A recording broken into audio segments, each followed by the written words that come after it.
tagal ko ng motor to. Tagal ko nang nabili. And ngayon lang ako nag-video kasi busy. So ito na siya ngayon after 6 months na ata sa akin tong motor na to, Honda Suprema.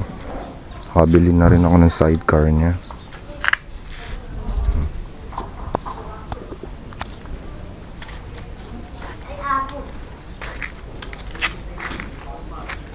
So far so good.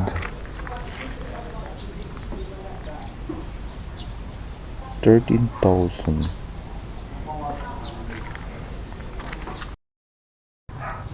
Yung operation niya pala madami yung mga indicators, RPM, gas, tsaka yung meter. Pinalagyan ko pala siya ng ng lalagyan ng cellphone kasi nag-GPS ako minsan pag nagde-deliver. So ginagamit ko siya for delivery.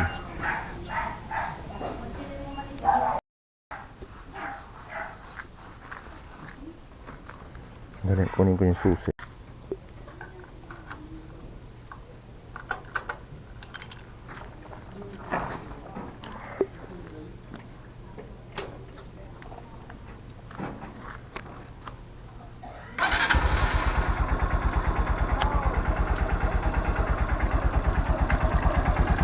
Diba? Ganda ng tunog. Ganda talaga yung tunog niya.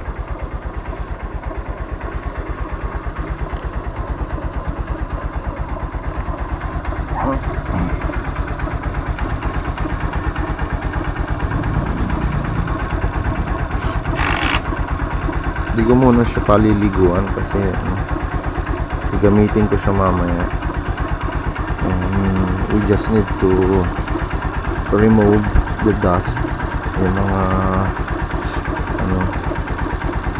pakalan na ito, yung dumi, mga dumi-dumi. Marami siyang mga alikabok.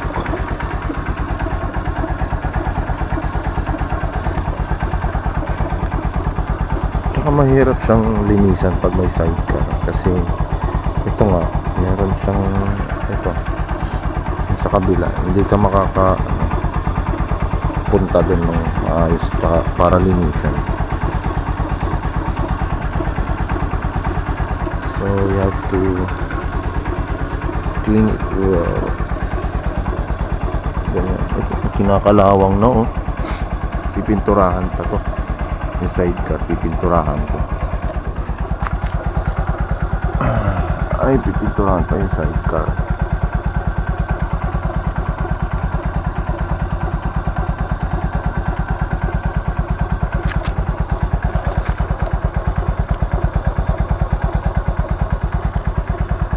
Actually, pinunasan ko na siya kahapon, kaso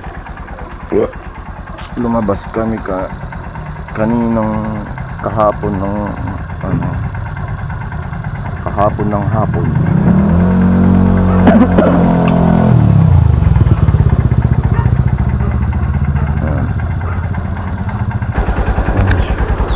Tayin na natin.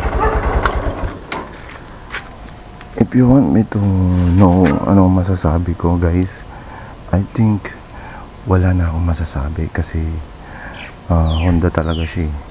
Ayun kung sinabi kasi to Honda, magre-retire ka na nga lang, umaandar pa to. Ganon katibay.